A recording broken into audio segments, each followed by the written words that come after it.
Di depan kamera, Darby tampak kelelahan. Matanya bengkak merah, seperti dia menderita pelecehan mental yang serius. Penampilannya menyulut simpati publik. Itu tidak mudah, sungguh tidak mudah bagiku untuk melarikan diri. Setelah mengucapkan kata-kata ini di antara teman-temannya, Darby berlutut di tanah dan menangis. Ya Tuhan, jika ini benar, maka pasti ada yang salah dengan Mandala.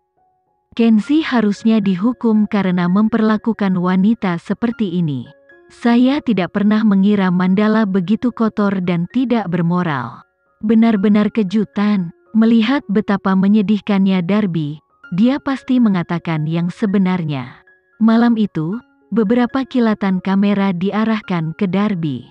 Dari ujung jalan hingga ujung, tumpukan kamera hitam adalah hasil dari tangisannya yang menyedihkan.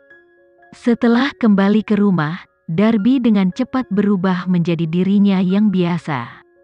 Dia bukan lagi wanita lemah dan menyedihkan yang muncul di depan kamera. Mari kita lihat bagaimana Alexa dan Kenzie sudah mengatasi masalah ini.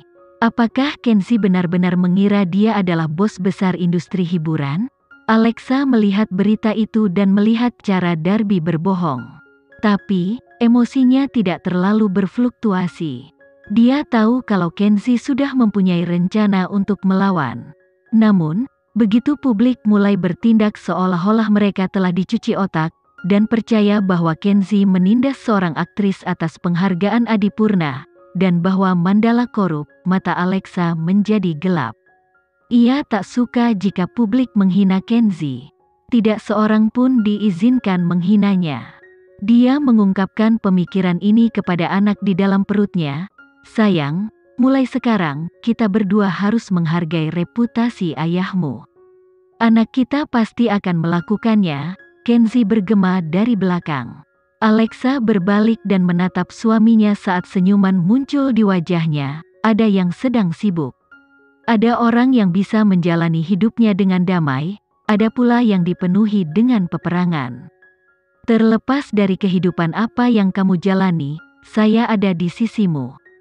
Tidak perlu takut, Alexa mengangguk. Sejak kami menikah, saya sudah memulai jalur perjuangan saya. Saya suka perasaan mulia dan dipuja. Tapi, saya tahu, sebelum mencapai puncak, saya harus mengalahkan banyak musuh. Jadi, saya tidak pernah takut.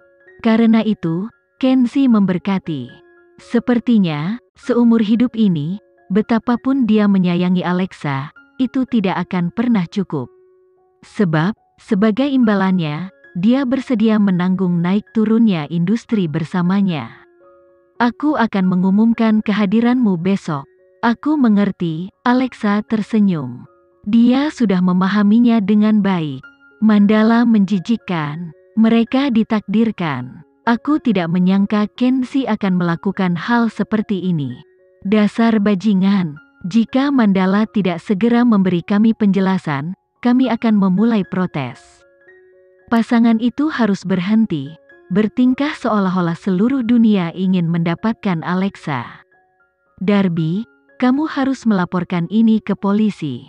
Bagi seorang pria yang menganiaya wanita seperti ini, dia pantas dijatuhi hukuman penjara seumur hidup. Kita harus memisahkan mereka. Ini semua adalah hype yang diciptakan oleh Mandala. Dihadapkan dengan semua omelan dan komentar sebanyak 6 digit, Lucas akhirnya merasa waktunya tepat. Karena tidak hanya netizen, bahkan Adipurna Award pun hendak menghapus Alexa dari daftar nominasi. Jadi, sesuai instruksi Kenzie, dia mengeluarkan pernyataan atas nama Mandala. Kami punya berita besar untuk diumumkan besok.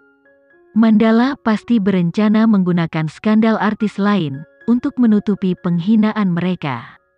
Tidak ada gunanya, aku sudah menjadi anti-fan. Akibatnya, Lucas tidak punya pilihan selain menambahkan, pengumuman besok berkaitan dengan Alexa dan insiden di Belanda. Tentu saja, mereka yang terbiasa mengamati Alexa, sudah mengira bahwa dia akan melancarkan serangan pada akhirnya. Jadi, netizen mengeluhkan triknya yang semakin kuno. namun mereka masih dipenuhi rasa ingin tahu tentang bagaimana dia bisa keluar dari kekacauan tersebut. Bagaimanapun juga, setiap kejadian yang melibatkan Alexa akan selalu berakhir menjadi pertunjukan yang bagus. Begitu Darby melihat pernyataan yang dikeluarkan oleh Mandala, dia berjalan mendekat dan duduk di pangkuan suaminya. "Tuan Akmal, apakah Mandala memiliki peluang bagus untuk pulih?" Tuan Akmal adalah seorang pria berusia 40-an tahun. Dia duduk santai di sofa sambil merokok cerutu dan memicingkan matanya ke arah televisi. "Jika Mandala tidak mendapat pukulan besar kali ini, maka kamu tidak akan menderita pelecehan dari Kenzi, tapi dariku. Adapun penghargaan Adipurna, sangat berharga. Jika kamu tidak dapat memegangnya di tanganmu, maka kamu tidak berguna. Apa gunanya lagi yang aku miliki untukmu?" Hah? Setelah mendengar kata-kata Tuan Akmal, tubuh Darby menjadi kaku. Meski dia adalah wanita yang paling lama berada di dekatnya, dia tidak bisa mengubah fakta bahwa dia hanyalah seorang simpanan. Yang terpenting, selain memasuki industri hiburan dan menjadi aktris, tidak ada cara lain untuk merasakan kebebasan. Kebebasannya hilang selamanya. Lagi pula, dia sudah tahu terlalu banyak. Tetapi, jika kamu berhasil mengalahkan Alexa, maka kamu telah menyelamatkan harga diriku. Ketika saatnya tiba, kamu dapat memperoleh apapun yang kamu inginkan. Tentu saja, permintaanmu tidak boleh berlebihan. Tuan Akmal dengan lembut menepuk pipi Darby dan berdiri, meninggalkan Darby sendirian di sofa sambil menahan emosinya. Bahkan seekor binatang pun akan menjadi gila dalam keadaan yang menyiksa ini, apalagi seorang wanita yang terbuat dari daging dan darah. Jadi, ketika berhadapan dengan Alexa, terlepas dari kenyataan bahwa dia bersaing dengannya untuk mendapatkan penghargaan Adipurna, ada hal lain yang lebih dibenci oleh Darby. Dia benci kalau ada suami seperti Kenzi.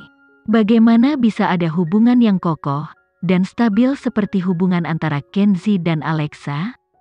Mengapa seluruh dunia harus menentangnya? Yang paling penting, Alexa memiliki segalanya. Dia bahkan punya anak. Dan Kenzi bertekad untuk melindungi mereka berdua. Di sisi lain, Darby menunduk dan mengusap perutnya. Perutnya ini pernah menampung 3 kehidupan berbeda di masa lalu. Namun, karena Tuan Akmal tidak ingin mengecewakan putranya, dia memaksanya melakukan 3 kali aborsi. Akibatnya, dia tidak bisa lagi menjadi seorang ibu. Karena Alexa sudah memiliki segalanya, tidak bisakah dia kehilangan sedikit saja? Kenyataannya, Darby bukanlah satu-satunya dermawan dalam seluruh kejadian ini.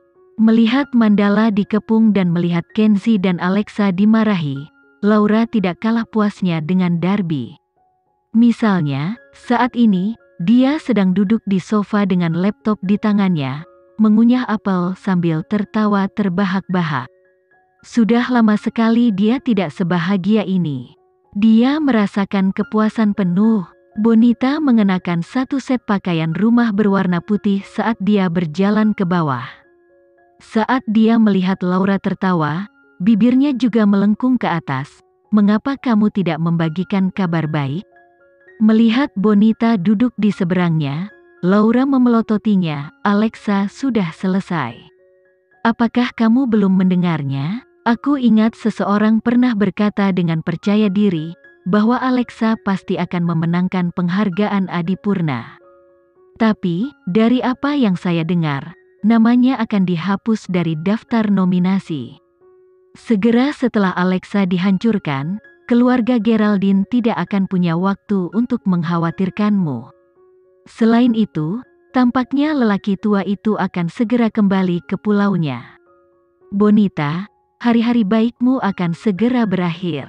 Kalau begitu, izinkan aku menghadiahimu kabar baik tambahan. Kakek memutuskan untuk berangkat besok sore," jawab Bonita tanpa peduli. "Aku tahu kamu berusaha bersikap seolah kamu tidak terpengaruh.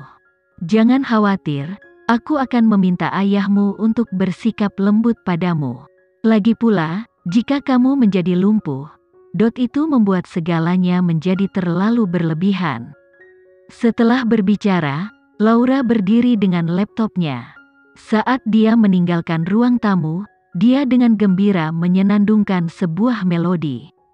Bonita menggelengkan kepalanya. Besok, saat kakek pergi, kalian berdua juga akan pergi. Kakek Sucipto telah berdiri di belakang tiang dekat pintu ruang tamu sepanjang waktu. Setelah Laura pergi, dia keluar dan berdeham. Kakek, kamu kembali. Besok, hilangkan gadis dan hewan itu dari pandanganku. Usir mereka, untuk selamanya. Iya, kakek, Bonita mengangguk.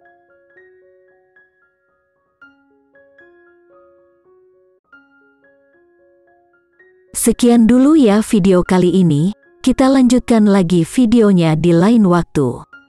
Oh iya, bagaimana menurut kalian? Semoga bisa sedikit menghibur kalian semua.